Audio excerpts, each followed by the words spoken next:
G'day everyone, and welcome back to another AFL Fantasy Fanatics pre-lockout chat ahead of round 17, where it's a bit of a, as Tim said, bit of a mashup because we've got Mitch from Ball Boys who isn't doing his live show today, but we've got him on and we're doing this live show instead. But Mitch, mate, how are you going, mate?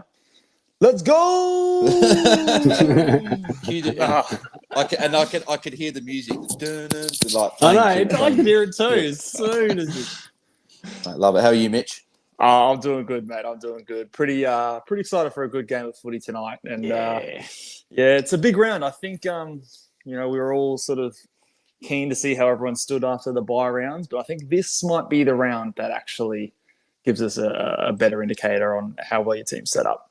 Oh, yeah, I agree, because I think, with Sheldrick obviously not scoring great, it's going to mean that those coaches that had him on field or were relying on his score have got to rely on another rookie, and then that might sort of favour those coaches that have got a full team of primos. But my co-host and fellow member that will be at the Varsity Bar tonight with Bales making his guest appearance, Tim, mate, how you going? Good, boys. I'm good. How are we? Big game tonight. Man, I've been waiting for a really good game of footy on a Friday night. So, yeah, this should be a cracker. And, of course, with Bales in Perth, there's going to be a bunch of crew down at Varsity tonight. So, it should be one hell of a night. Yeah, so if you're in the Perth area, make sure you head down because it should be a good night. I think Jet will be there. I'm pretty sure Urban will be there as well. And, obviously, me and Tim will be there. So, if you want to head down, make sure you Fantasy do. Perth, Car's going to be there, and Mike as well. Going to be there, yeah. It's going to be a big crew, yeah. And we've also got DT Binny. Binny, mate, how are you? Boy, that's pretty good. How are you all going? I couldn't quite catch you there, Binny. It was a bit quiet with the microphone. I'm not sure. Try and speak again. Now we can't even hear. No, we bottle.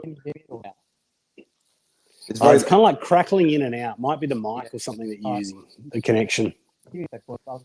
Sure, mate. Yeah, no dramas. No dramas. All good. We'll still be here. So, but yeah, boys. So as Mitch said, big round, and obviously the biggest talking point is Josh Dunkley.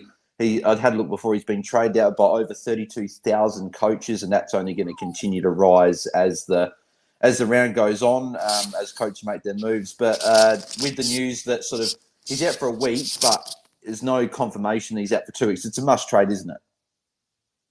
I think I've heard some chat about you could hold or anything like that. The only scenario I can see people holding is if you've completely given up on your overall rank and your focus is just on your leagues, and he's a guy that you want to get there, and you're pretty confident you're going to make the finals in your league.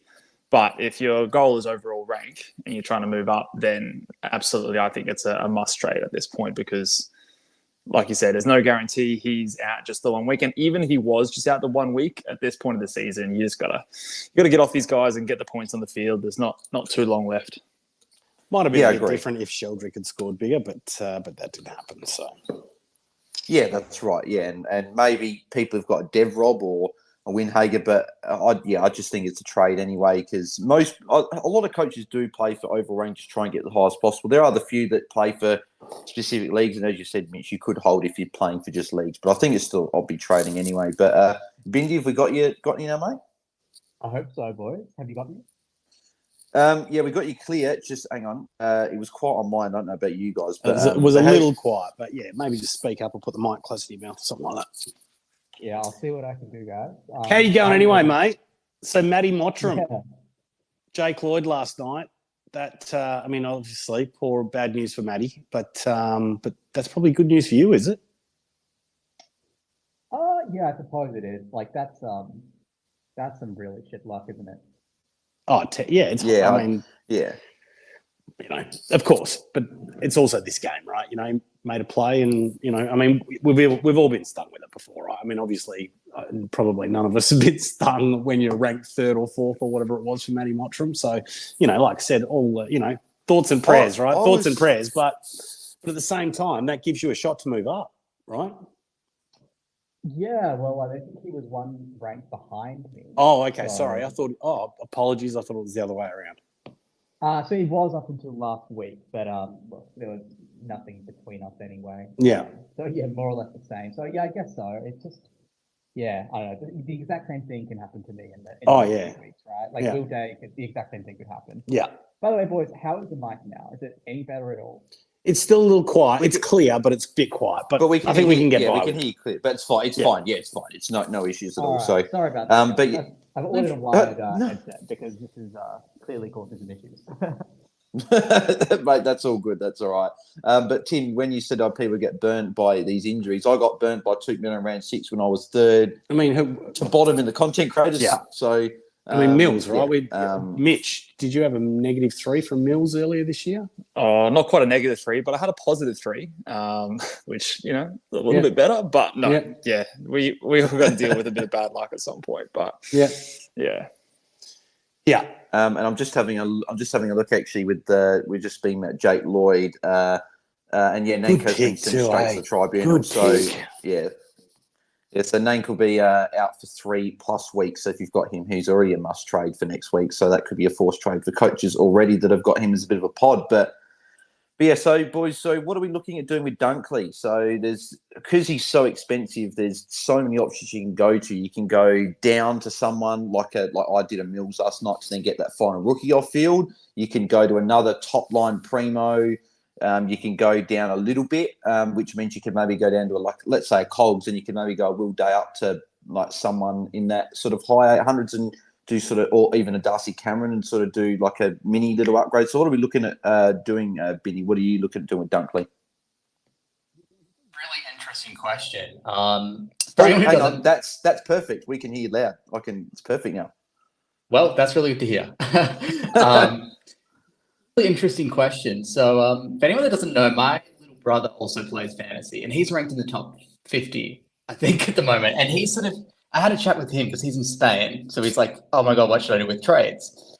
And he's kind of in that boat too, right? Because you do sort of have two options. If you just do the Dunkley to, let's say, whether it was a Goulden or a Tim English or something like that, that's all well and good. But like, you can't do a whole lot with that other trade except for banking cash for next week. I think a really popular move will be going to one of those more underpriced guys and then using the other trade to get a rookie up.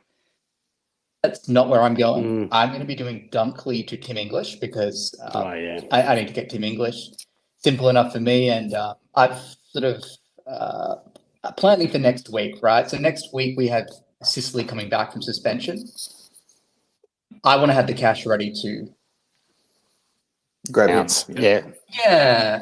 And you know what? There could be another premium that gets another forced trade next week, for example. So having that cash now is really nice. It gives you security knowing, hey, if I get a forced trade next week, I can still do the Sicily upgrade. But it's funny and there's certainly a lot of good options to pick from this week. Yeah.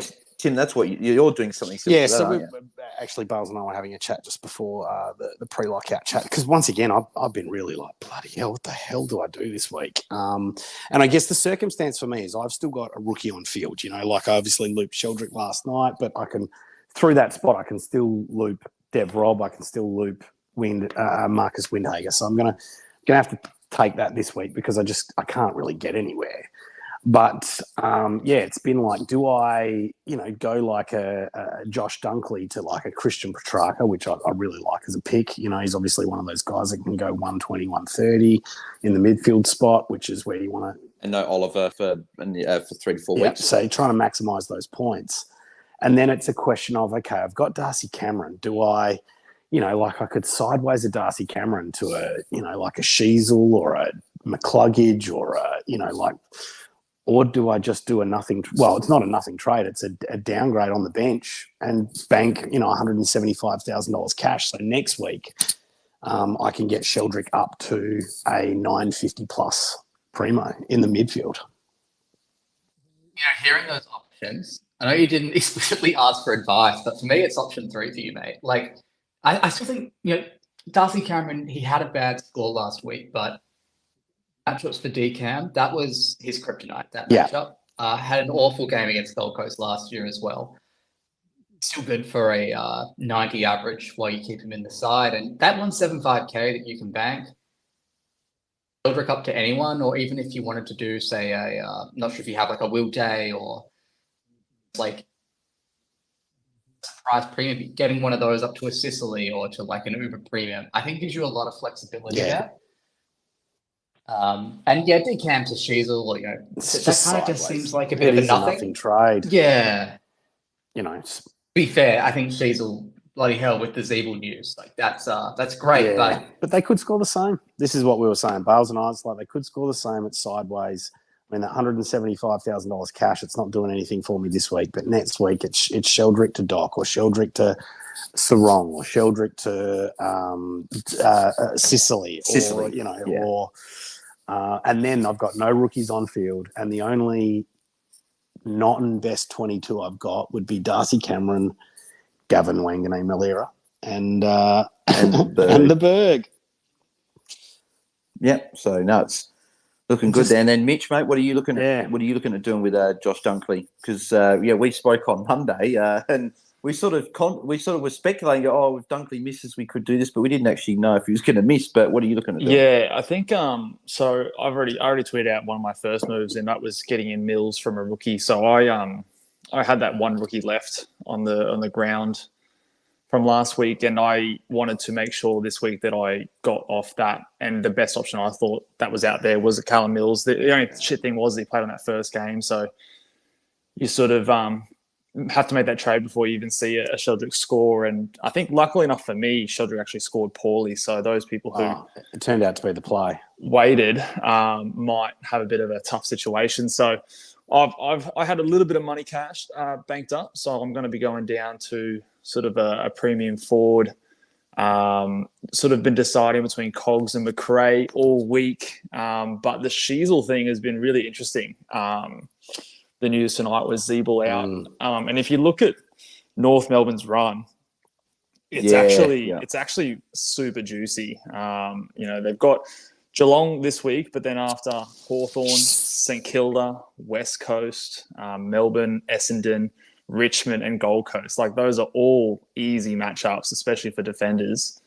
It's just a really interesting one who I don't think is very popular inside the top 100. So a few things to consider there. I'm trying to go the more unique route at this stage because I'm trying to sneak up the ranks. So, I'll sort of, I think for the first time this season, I'll probably keep my cards close to the chest here. I did something very similar. So I went Dunkley down to Mills yesterday just because I thought, well, Dunkley's out, I can trade. If Dev Rob goes, let's say, an 80 plus or not Winhager, sorry, because he would have already played. But yeah, Dev Rob goes 80 plus or even a Chesser, but I don't think Chesser will go anywhere near that. But if Dev Rob went that, I'd just be going to Lockie Ash Petrarca. But more than likely, Dev Rob will get a 60, and I'll just be going Johnson, my final rookie on field, up to a Cogs. I can't get McRae, I was looking at McRae, and I'd probably want to get him more. I just like his run coming up, but I'm happy to settle for a Cogs. But I felt uneasy as I went on the plane yesterday because I knew that I'd get back after the game started. I thought, oh, bloody hell, what if there's a bloody late change from Mills or Gordon or Taranto, or what if there's a force out and I don't have to get Mills and I can get another prem? But it ended up working out fine. So. But how did you find Mills' game last night, Mitch? Obviously, we both jumped on him. He got a 92. He went in defence. I think was in that third quarter for a bit there, but got to a solid enough score of 92. Yeah, the defence thing pissed me off a little bit. Like, I don't know. It's just, it doesn't like. You think your big man, the Tigers' big man for that one. Yeah, well, like, and it didn't work for him, right? Like, I mean, I guess it worked a little bit, but as soon as Vlossen went forward, like, you know, we neutralised that, and so I'm hoping. Yeah, marked it. I'm hoping that sort of de-incentivizes them to try that sort of stuff in the future. But and you know, I think there was a lot made of it last night on Twitter, but I did feel like there was a few tackles missing from his stat line. But 100%. Yeah. I thought he played well. I thought he was moving around well. There's a few kicks there where he was a bit, you know, I guess they weren't on the money, and maybe his confidence is still building. But something that we talked about on Monday as well was the time on ground was up nice and high. So I think that jumped up again 86%. So I think that's about where he's going to be. So I expect him to be a 100+ averaging guy here. When you price in the 70s, like, that's just insane value. And obviously, like, it's Callum Mills. Like, this guy, we know in that midfield role can have the highest of ceilings. So for a guy that's probably lowly owned in the top ranks, who's cheap and has an insane ceiling. Sign me up any day. So that's why, pretty happy what I saw. Has Mills hit any ceiling scores this year? No, he hasn't, but he hasn't really been in the role that he was in last year that afforded him to get those ceiling scores. Whereas these last 2 weeks, I feel like it's close to that role of last year. And I guess probably where my question was coming from is like, and this is where I'm thinking about it from. Like next week, I've got that last midfield spot that I'm going to be looking to fill. And I guess, the question that I'm asking myself is, because I really want to put players in there that can go 120, 130 plus. Like, do we think Mills has got that in him? Like, or is he going to be a 105 guy, or... I think he does potentially have it in him. Like, if I could have gone to someone better, then I probably would have in the situation that I'm in. But I'm very comfortable having him there at M8 for a little while. Yeah. So it's a short-term plays. That's how you see it. Yeah. Sort of. I think we'll just sort of wait and see how it goes. But I'm not someone that needs to see the score, and I've been wanting to sort of speak about this for a little while, but a lot of the community out there, I keep hearing a lot of things like, we haven't seen anything yet. But when you're trying to move into the top 100 or the top 1,000, like, you don't get ahead by waiting. Yeah, exactly. You've got to make those moves and you've got to make those pushes before the crowd. And when a player's down at the price that he is, with the ceiling that he had shown in previous years, he's 25 years old. He's in the prime of his career. 26 years old. But yeah, it's sort of one of those ones that I feel comfortable jumping without actually seeing it yet. The move proved it. So far, Sheldrick didn't work out. There's going to be a lot of coaches that have got him on field as well as a lot of coaches that are going to be looping him. And now they're crossing their fingers with like a Deb Robb or a Windhager or someone else. Could be a 30, 40 point exactly. Like it effectively already is, to some extent, a jump on the competition. Unless, one of these rookies, which Dev Robb hasn't gone more than 60, so I can't, if he gets an 80, great, but it's unlikely. Well, our versus West Coast, so it could happen. Sure, it could happen, but... And I guess the hope for Dev Robb owners out there, if they're relying on him, is that he's no Dunkley. The hope is that they put him in the CBAs a little bit more. A Lions coming in obviously means that he'll get his fair share in there, but maybe they swing a Dev Robb in there for a few CBAs. So hopefully that happens, but we'll have to see. And then obviously Windhager will have that midfield role against a Clayton Oliver-less Melbourne midfield. So, but we are live on Twitter and on YouTube. We've got over 50 tuning in on YouTube, so appreciate everyone there. And then we've got over 130 people tuning in on Twitter. So thanks to everyone tuning in. Send your questions through in the live chats or in the comments on Twitter, and we'll get to those. But just before we move on to the questions, a bit of a VC and captain. I need a big boy. I need a big boy. I was just queuing up the sound grab, but all good. Yeah. So let's go through the Ball Boys, big boys. Take it away for us, Mitch. Oh yes. Well, look. First of all, we're out for redemption this week. The big boys. They let the community down last week, and I've taken it to heart. I've done some soul searching. Look, I don't have a four-colored pen that I can rely on, like Calvinator, but we'll see how we go. But the number one guy I've got on my big boys this week, and I feel pretty good about it, is the Bont tonight versus Collingwood. I feel like we saw Jordan Dawson go massive against Collingwood a couple of weeks ago, and I feel like the Bont's got the similar kind of, I guess, capacity in that. Now, I'm not expecting him to come out and score 170, but he has put up a few scores, sort of 150-ish this season, and his floor so far is 90. So I feel very good about him. It's almost more. I think his floor is almost a 108 of late. Because I think in his last 9, he's gone no lower than 108. That's his only scoring to 110. So it's under the roof. As you said, his floor is ridiculous. It's under the roof. Like, it's just, it feels really, really good for me. So he is like pretty comfortably my number one so far this week. The next sort of 4 or 5 is a bit of a mix. I've gone Lockie Neal against West Coast number 2. There is a potential risk of a tag, but I think who said? I think it was the Sports Nuffy on the Traders podcast. Was it like 28, 120 scores against West Coast this year? So Lockie Neal, I think, will just be, gathering the ball. I had Timmy T at 3 just because of what he's done, but obviously that didn't work out.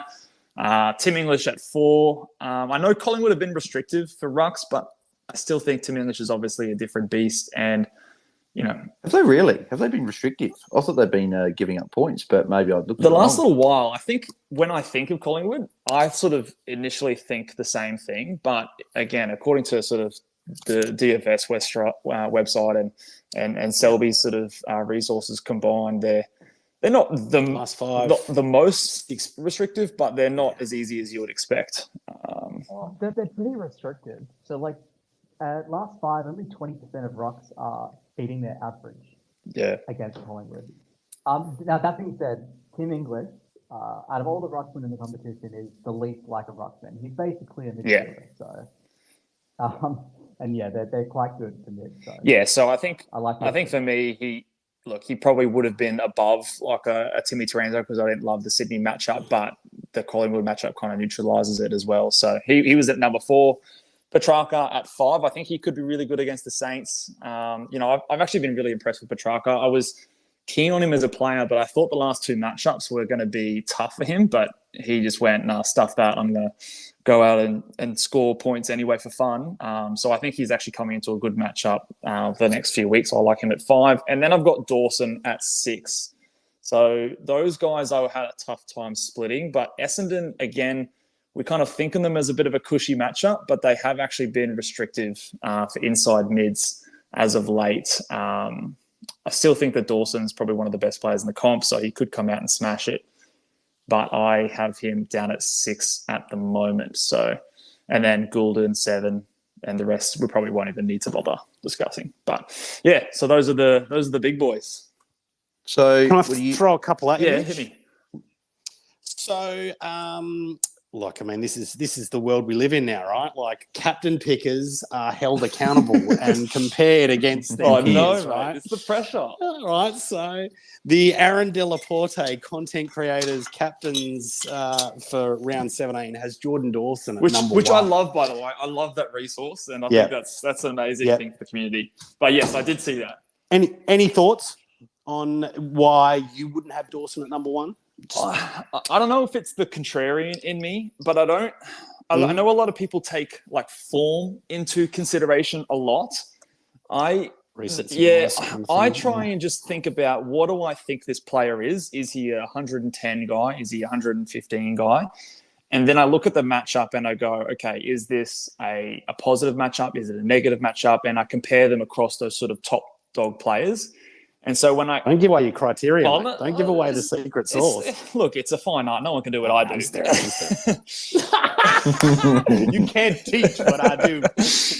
But so when I look at like a Jordan Dawson, he's probably maybe a better averaging player than a Bont but the Collingwood matchup is far more friendly. So I'm going to side with the Bont there. Yeah. Petrarca maybe a couple of points behind him, but again, St Kilda matchup's much better. So, and one last one, mate. Nick Dacos has been talked about a bit as a VC option tonight. Just any thoughts on him? Yeah, I actually don't think I had him in my captains. I definitely considered him. He probably would have been the 11th player, but against the Bulldogs as an inside midfielder, it's probably a better matchup because they're not going to tag him. But the Bulldogs just control so much of the footy that I don't know if he's going to come out and smash it. And I'm so high on the Bont tonight that if I have that option, I'm taking the Bont over Dacos any day of the week. But there's nothing wrong going Dacos. No, look, this is good. I mean, it's good just to get your thoughts. It's good to get your thoughts because people are going to be looking at this stuff, right? And, it's just good to have, I guess, your thoughts on what it is as well. Yeah, Bindi, what are you going to say, mate? Just a thought on that one. I'm kind of in the same boat. I think Dacos is an absolutely amazing pick tonight. The problem is that the best captain pick of the week is Bont. That. Honestly, if they were in different matches, I think he justifies going one into the other.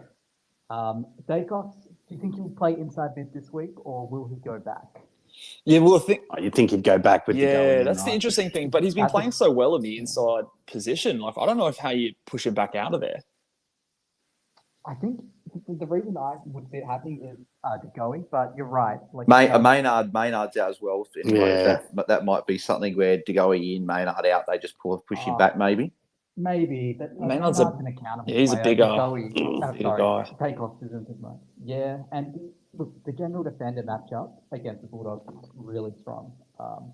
Plus 10 points over the last 5. So it's a good option, but it's just like, I think Bond's probably a bit better. I think you can drop him more. Yeah, in my eyes, when I was sort of evaluating the captains, like I'm viewing Dacos as a midfielder because that's what he's been doing, and he's been playing so well. I think in an interview, like I think after might have been the Adelaide game or something like that, like the interviewer basically like said, yeah, you can kiss your time in the back line goodbye because everyone just was raving about how good he was. So if he was a defender, it probably is a better matchup for him, and he probably would be a bit higher on my list. But for now, I'm viewing him as an inside mid. And the other thing that I take highly in my captaincy is like I'm a big softy when it comes to my captain. So I like the safety, and when I've got someone, I mean, Dacos is safe no matter where he plays, but I like that certainty of knowing what to expect from my player.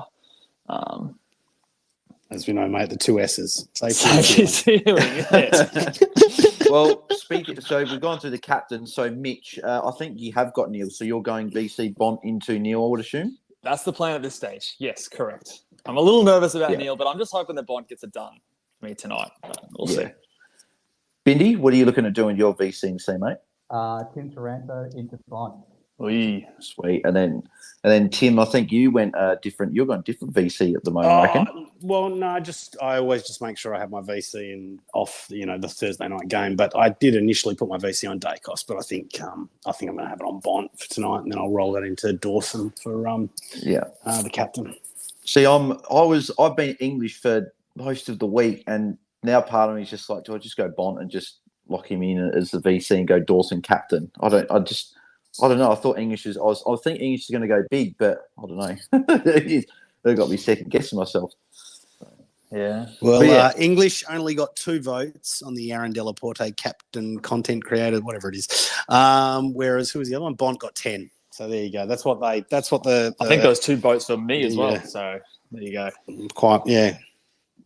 It was a nice, interesting spread this week. I think there are some mixed opinions out there. Yeah, it's a tough.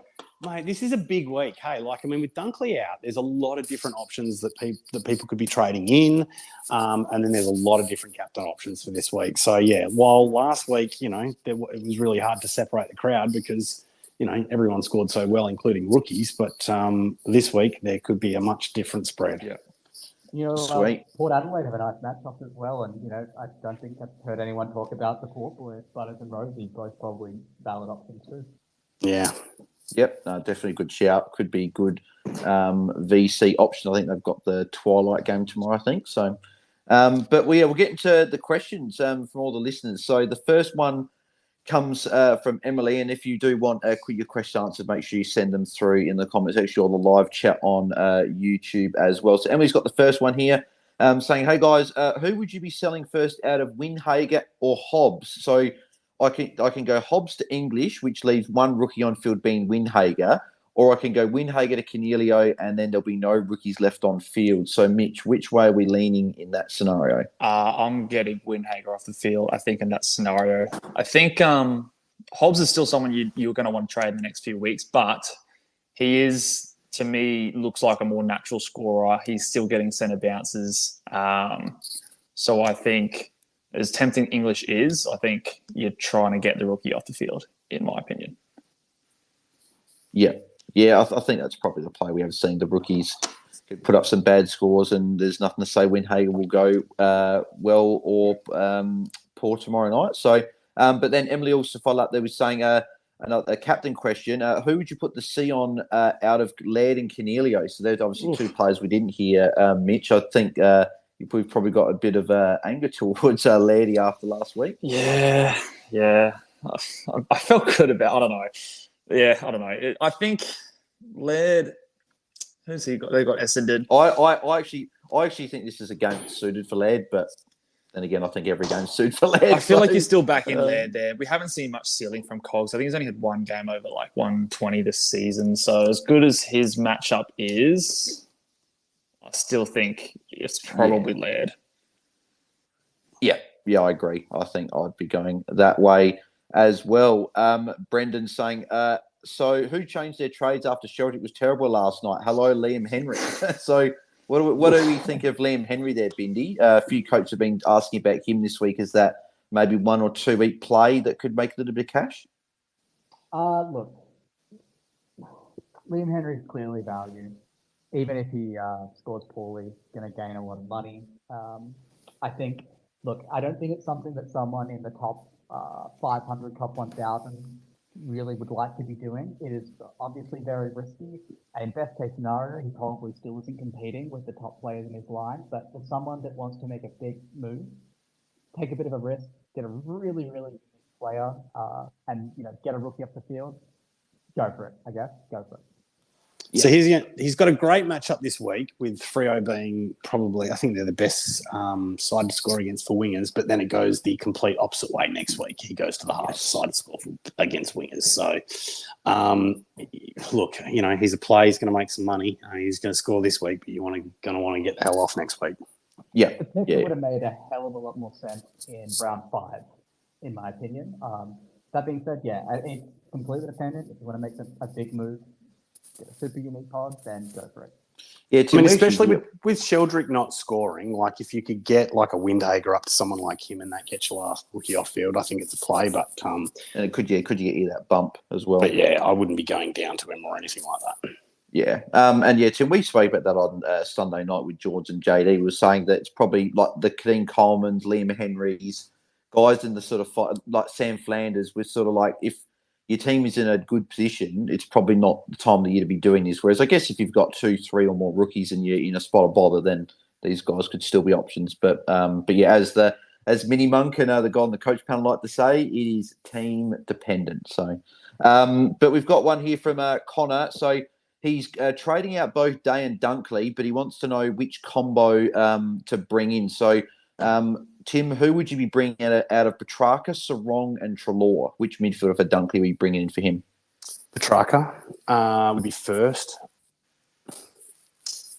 I'd probably say Sarong next. But, Treloar's a good pop, I guess. He's worth a look, that's for sure. And then who would you be going for Day out of Ben Key, Stephen Cornelio, and Jack Viney? I think I know what your answer's going to be here. So it's Cornelio.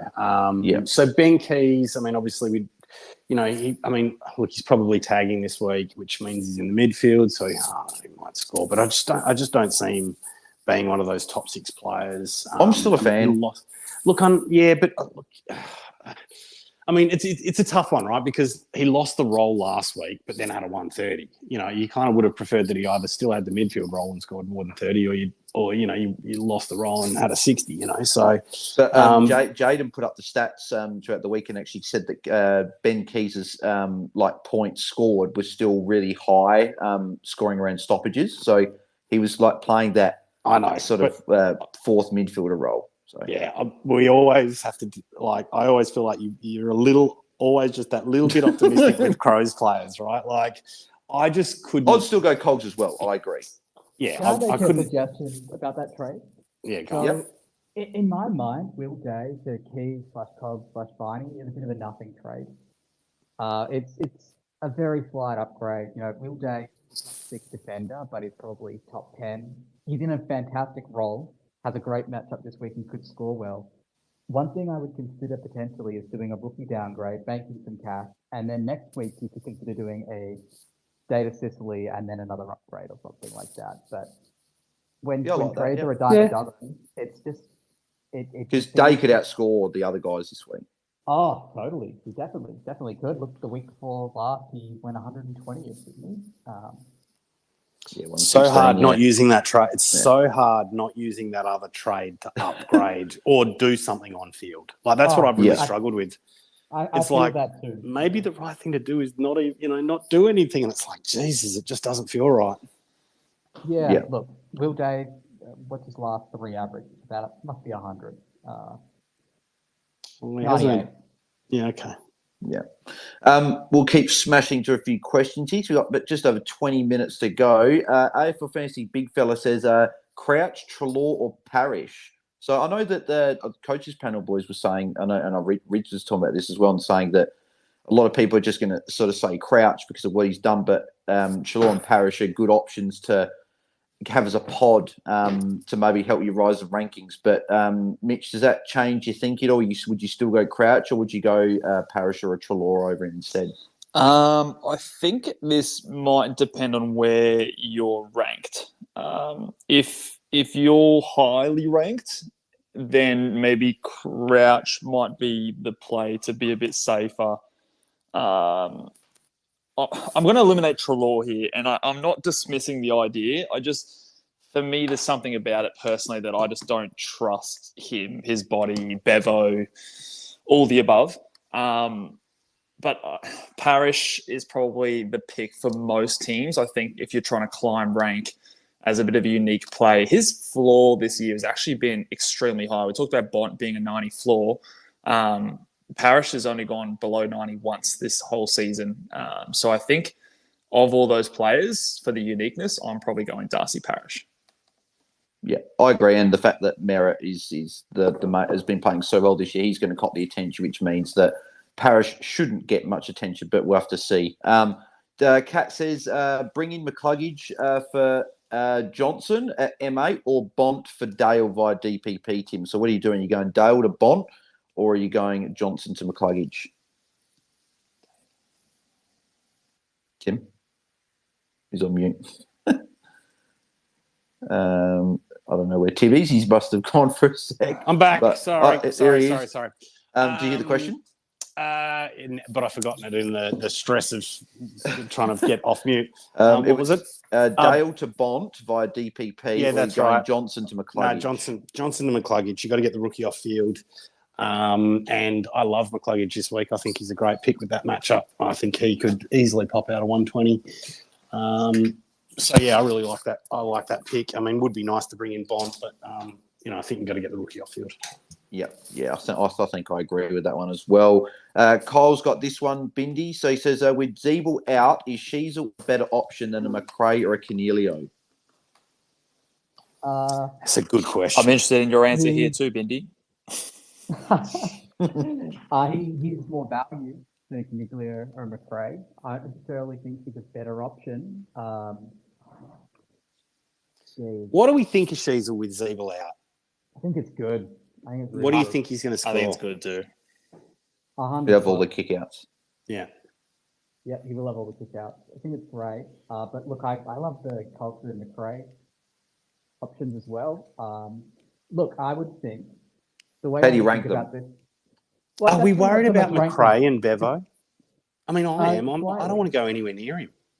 Slightly, but I think what you probably want to do when looking at these three players is working out how much cash you'd have left over with each option, right? Because there's like a 100K difference between a Sheasel and a Caniglio or a McRae, right?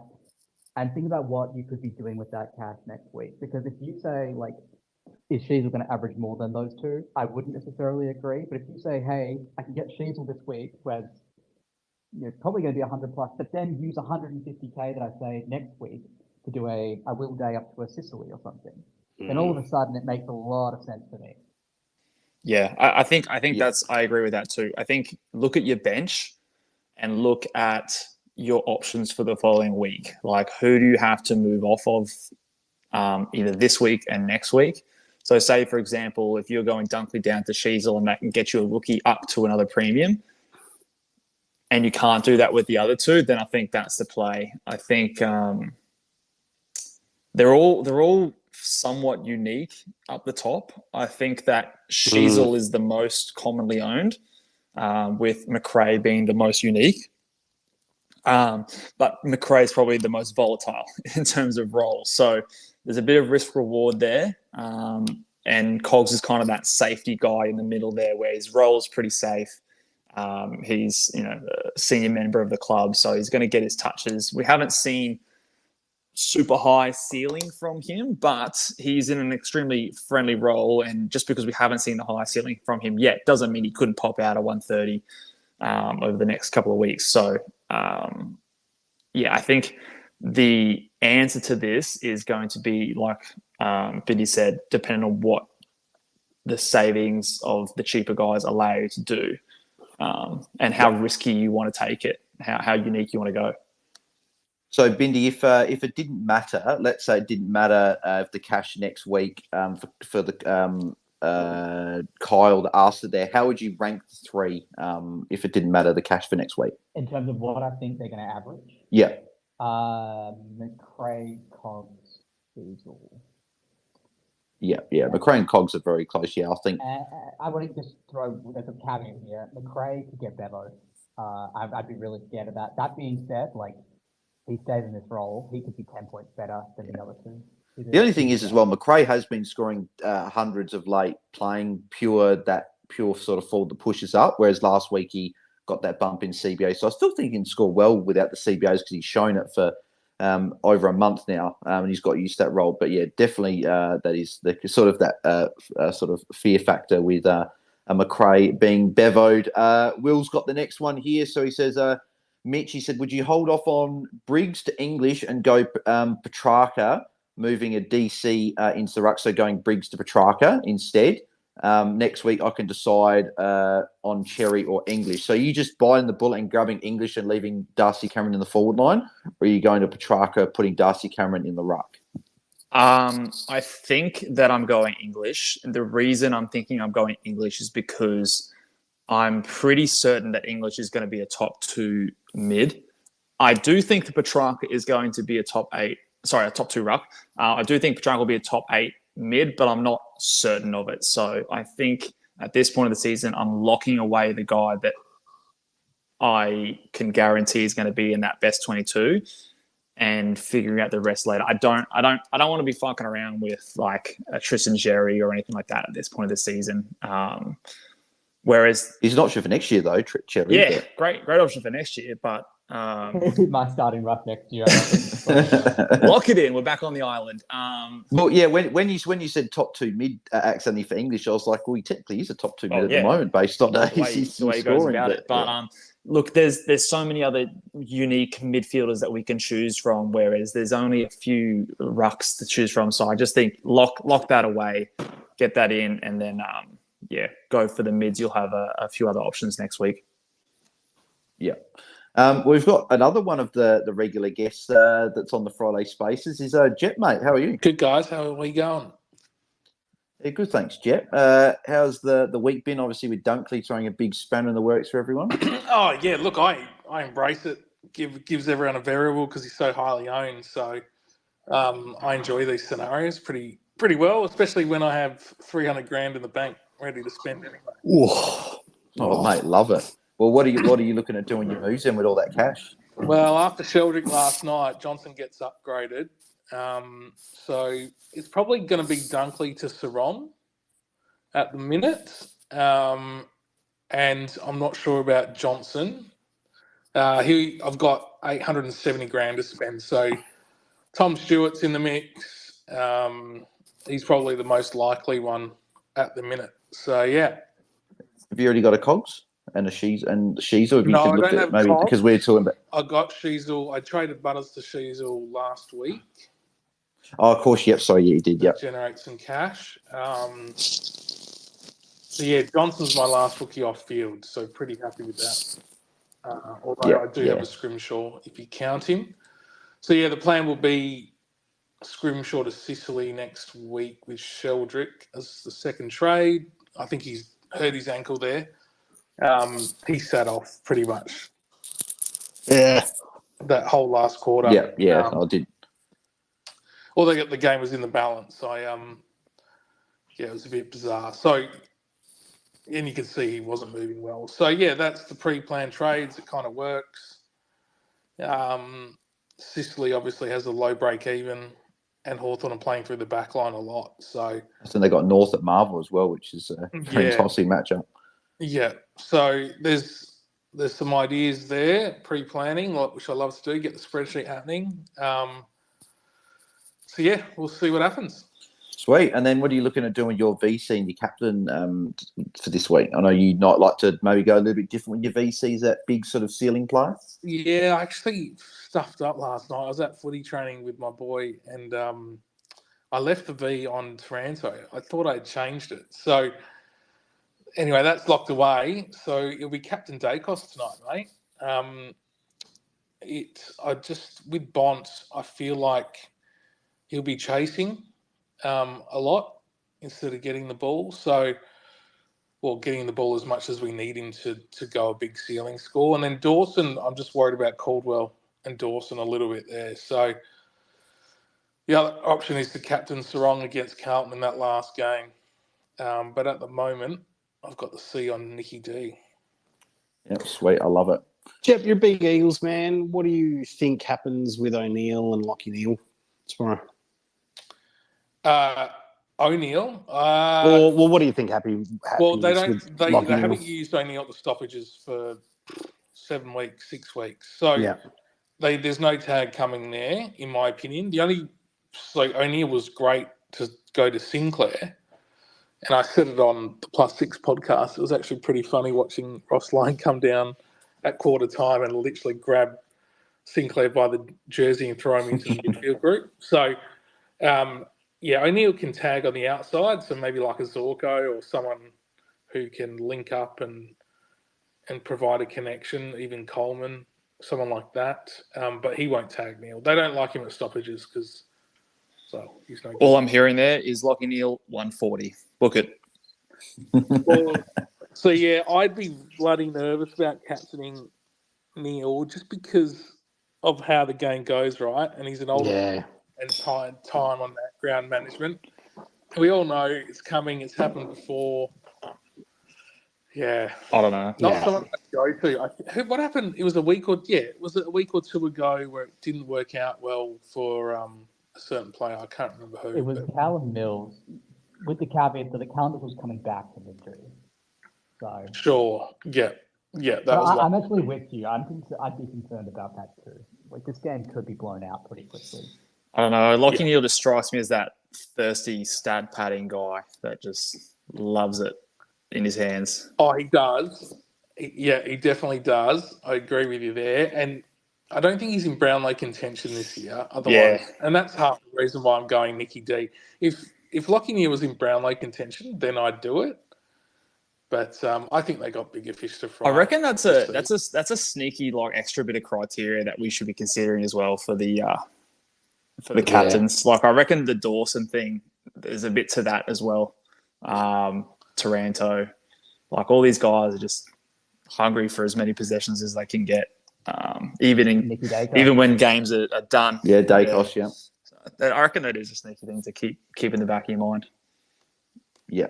Yeah, no, all good calls. There, we'll go rapid fire with these questions. Less than a sentence for answering these because we've got a fair few questions. We've got about 10 minutes to go before we've got to head off to Varsity Bar. Jet, will you be joining us tonight, mate? Oh, fuck. I actually might get there. Beautiful. Wow, that was a twist. I thought that was going the bad way. Yeah. Are you in Perth, Bales? Yeah, mate. Yeah, got you yesterday. Oh, right. Yeah, I'll message you later. I'm not sure. I love it. Oh, that's funny. But yeah, we'll get through some of these questions here. So, John Nobb's got the first one. Tim, he says, dunks to Petrarca or Bont? I like Petrarca. I think now with Oliver out for the next few weeks, he's probably a little bit more. I don't know. I'm not sure. Yeah, I mean, I'm going Petrarca this week, but I've already got Bont. I don't know. So, I'm not sure. So the caveat to that one, so John almost said dunks to, let's say Petrarca, dunks to Petrarca and Harrison to a rookie with 300K in the bank. So a bit similar to you with a rookie on field, with Johnson on field. Or does he go Dunkley to Petrarca and a Windhager Johnson to Himmelberg, which means he's got no rookies on field? So you've obviously he's got to do that. You've already got. I know you've already got. I've got Himmelberg. So you'd be doing that. Yeah. Yeah. Look, I mean, I probably could if I'd gone early. I probably could have brought a Mills in for my rookie, but I didn't want to do that. That was the gauntlet I ran, and it didn't work out. So but I've got 3 looping options, so we'll see what happens. Jep, next one comes here from Mike Hunt. Sort of put the space in between the names. There. Is this Luke? Is Luke on the space? It's his burner. It's his burner. Mitch, that's exactly what I was thinking as well. What does he say normally? Is Mike's brother? What is he normally saying? My cock's long. No, Mitch. What is no? Luke normally says Jaden Hunt's brother's got another name. Uric. Yeah, Uric. Yeah. Yeah, Uric. That's right. That's the one. Yeah, I just had to get the one. So, Jeff, who would you be going out of Treloar, Lockie Neal, and Sam Doherty? Sam Doherty. Yeah, Pretty I think comfortable. I was say Doherty was in your three players to target this week. So you're a big fan of getting Doc in? Yeah, I think he's a little bit lowly owned, not too much, but a little bit. And he's got the ceiling. Yeah, exactly right. I think he'd be a top three defender. Bindi, Ollie's got this one here for you. Says, who scores more out of McGrath and Johnson? So I'm assuming he's looking at trading one of the two. Would you be jumping off McGrath, or are you still getting rid of the rookie? Was the question who scores more? Who scores more? I'm assuming they're also probably asking, would you trade a McGrath or a Johnson as well? I'd probably get the rookie up the field. Yeah, I think I'd agree as well. Hey, Buzz, before you move on with any more questions, why don't we get Jet to walk us through the rookie options? Yep, sweet. Good. Yep, good call, Tim. So, Jet, what are you looking at rookie options this week? So I'm a real believer this week of just sitting back and watching. If you need to get one, I still think Hewitt's thereabouts. Scoring potential is not probably where it should be, but he's got the role and he will have it for a while. If you're going to go bargain basement, it's Taj Woden. And I say that because I actually went to some fancy footy lunch and Shane Woden was speaking, and he actually said that his son was super close for round one and then got injured. So they obviously rate him internally, and I think he's flying under the radar there. So he would be the one, plus he's got DPP. So you can swing him around. I'm quite surprised that he is coming into the team where, given where Melbourne are at in terms of, I would prefer mature bodies around the football. They need to win games. So I don't know what his role is going to be. It won't be an inside mid role, I would think. So, yeah, interested to see how he plays. But nevertheless, as a strategy for coaches, you can flip him in and around forward to mid, 200K. So there's a bit of movement there. But what are your thoughts? I was just saying, what are your thoughts on because we got so many, like you got the Banks, unfortunate for Bauer last night getting injured 4 minutes in the game, poor bloke as well. But then you got Woden, you got Cooper Harvey, you got all these basement guys. Are you trying to look at one of those like a Hewitt, or what are your thoughts on like a David Cunningham, who I know you jumped on? It's a little bit more expensive. Would you be happy to go down that path if you can get the upgrade on the other end? Oh, absolutely. So, I was getting to the 300 granders. So, Cunningham's sorry, Jim. Yeah, no, you're right. Cunningham's still very much up there, right? So, had an amazing first half. Obviously, Hawthorn didn't pay him any attention or respects, but he's 344K. So, he'd be the other one, again, mid-forward, if you can spend it and make a difference, because he's going to earn cash quicker than a lot of these other basement rooks. What do you think he's going to score? I reckon he's good for a 70 plus most weeks. Like Freo, he'll love playing Optus Stadium, especially if it's wet. It's just his body really, what his body and how much his body can handle. But he can tackle, he can mark, he fills all stat lines, right? So gut runner, so he gets on the plus sixes. He tackles because he's a pressure player as well, and he can kick goal. So I think that a couple of their mids were out as well. I think Hewitt and Kerno are both out, so maybe a bit of extra mid time there as well for him. Yeah, he gets a splattering of CBA. So I didn't put a tweet out this week because I don't know why, but I'd actually still have him number one if he can make it work. There's really nothing else of huge attraction in terms of 300 granders plus. I mean, Jasper Fletcher's done. I know he plays West Coast, and then Devon Robinson, so existing owners obviously holding and just riding that wave. Ryan Marich? Yeah, I mean, no, I wouldn't spend that money given the role that Marich has got. So I think he's 273 now because he's on my forward bench. So that time's probably passed. It's hard. It's going to be hard for him to score. I know he scored 71 last week, whatever it was, but long-term vision, you want to try and earn cash as quick as possible, and Cunningham's the best for that. Yeah, exactly right. Anyone else, or that's all of them that That's you've pretty nailed? much it, mate. You scroll down the list and it's just yuck. Yeah. It has been like that, unfortunately, for a little bit. We're probably a lot of us were saved by Sheldrick in a way because the cash gen's been a bit tight this year. So I'll go one more each because we'll have to cut it short in a few minutes. But so I'm just looking for some really good questions here. So Shirt Front has got this one, Bindi. So Doc, Canelio, McRae. So who are you picking out of those? He's going Sheasel or Kimmelberg also on the other trades. He's going to get one of those two. But who are you going out of Doc, Canelio, and McRae? Doc it is, assuming you can still get Sheasel in the other trade. Yeah. If you couldn't, who would you be going out of Cogs and McRae to get Sheasel if they can't get Sheasel? I would go for McRae personally. I think he'll be in a score like a role that is conducive to good scoring for the rest of the year. Keep in mind there's a little bit of risk there. Cogs is one of the safest picks around because you know what his role is going to be every single week. Yeah. Jep, so Doug's got this one. Thoughts on Jack Viney as a bit of a pod? And I think early in the week we were saying no, but a lot of people saying no because of Oliver was going to be back. But because Oliver's out 3 to 4 weeks, is that any tempting for you now?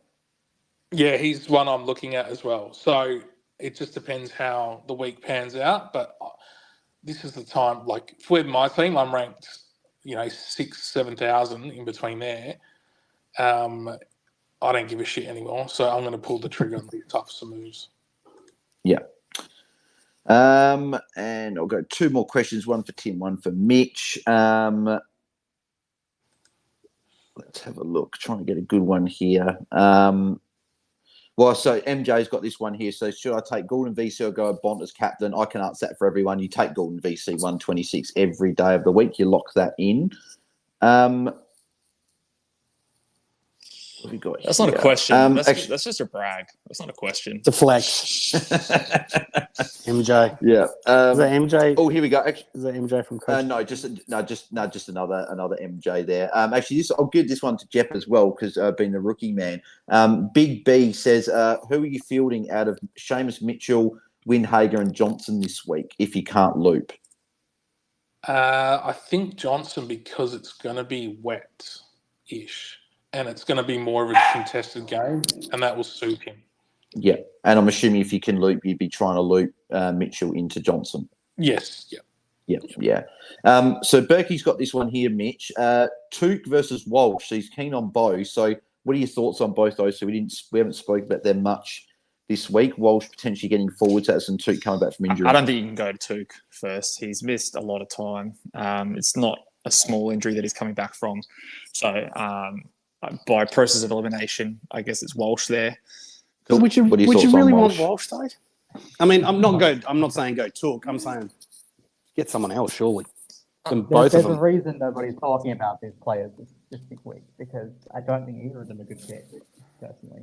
Walsh has got at least a good matchup this week, but look, he's cheap. Like this might be the situation where this person can only afford Walsh. He's 802k, so in terms of what he could do, it's better than a rookie. So from that point of view, I don't mind it, but yeah. DPP's coming out at the end of this round too, and Walsh is an outside chance. I'll tell you what, if Walsh gets forward status, I will be pretty keen to jump on it. Oh, really? Yeah. So Tim, Clay's got this one here. So he said thoughts on these trades. So he's gone Dunkley down to Mills, and he's going Kyle Lohman up to Tristan Cherry. What are your thoughts on those two? Oh, wow. I mean, I like the idea of upgrading a rookie.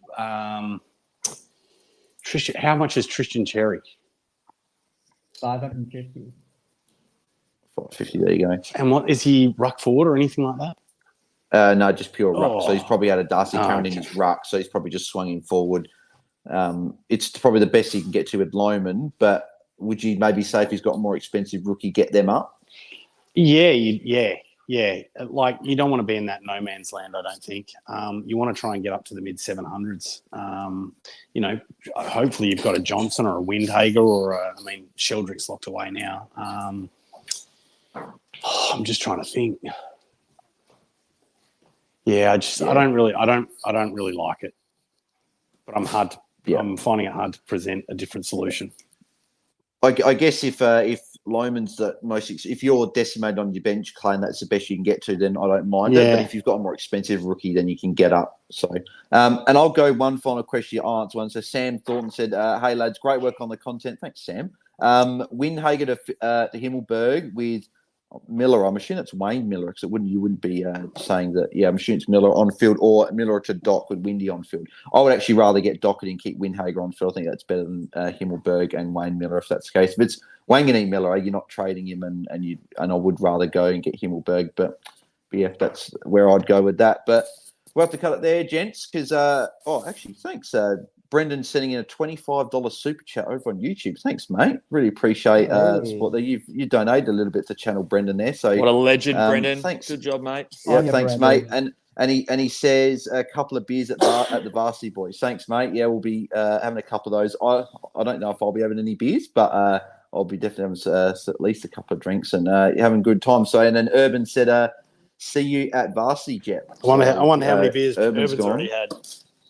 It sounds like it's the place to be tonight. So, yeah, 100%. Looking forward to it. But boys, it's been a pleasure as always. I know Jep's actually not. He's gone. I don't know where he went, but he's on here. But thanks, Jep, for jumping. He's got to go and beg his missus to go to the varsity bar. I think that's what's going to happen. We appreciate Jep that jumped on, and make sure you go and follow the Plus Six podcast wherever you podcast, and follow Jep at JepDT on Twitter. Mitch, mate, thanks for jumping on and making this a bit of like your live show this week. It seems to be back to normality with you boys next week. Yeah, fingers crossed. All things go into plan. It should be back to normal, and we'll have a nice review podcast on the Monday night or Tuesday morning, whenever you get around to your podcasts. And just catch us over on YouTube at Ball Boys, or on your podcast feed at Ball Boys AFL Fantasy as well. But yeah, up the big boys. Yeah, love Best it, of luck trying to climb into the top 100 from here, right? As well. Yeah, we'll see how we go. It's an interesting spot to be in. So I'm not really sure how much luck I'm going to need, how likely it's going to be, but yeah, we'll see. Yeah, and then make sure you go and follow Mitch at Ball Boys Fantasy on Twitter, and also go and follow Luke at LukeRojo17 on Twitter as well. Binny, mate, thanks for jumping on as one of the regulars last couple of weeks, mate. Where can the people find you on the socials? Yes, I'm just DT_Bendy on Twitter. Just actually made some content with DT Lemon, who came third a couple of years ago, talking about AFL strategy. So if you're interested, give that a listen. Good luck for the weekend, everybody. Beautiful, love it, mate. And then Tim, so before we move on, Bindy, how many points you got first? So I can't tell you right now, but at the end of last round, about 110, if I recall. So. Fucking close. Oh, hell yeah. Well, best of luck, mate. Best of luck with the weekend. Beautiful. Thanks, boys. Beautiful. Well, thanks, Binny and Mitch, for coming. Thanks, Jeff, as well. Tim, mate, where can the people find you, mate? Other than at Varsity tonight? Tim Guest AU at Varsity tonight. And, best of luck to all the coaches out there for the week ahead. Or weekend ahead, I should say.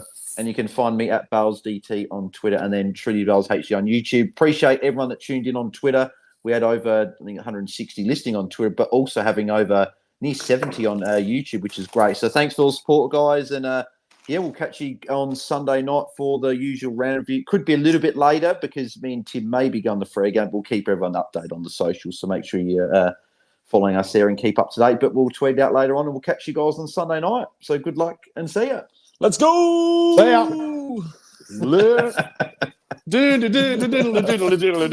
can't do fucking music, whatever. Thanks, guys. See ya, boys. Have a good one, everyone. Bye.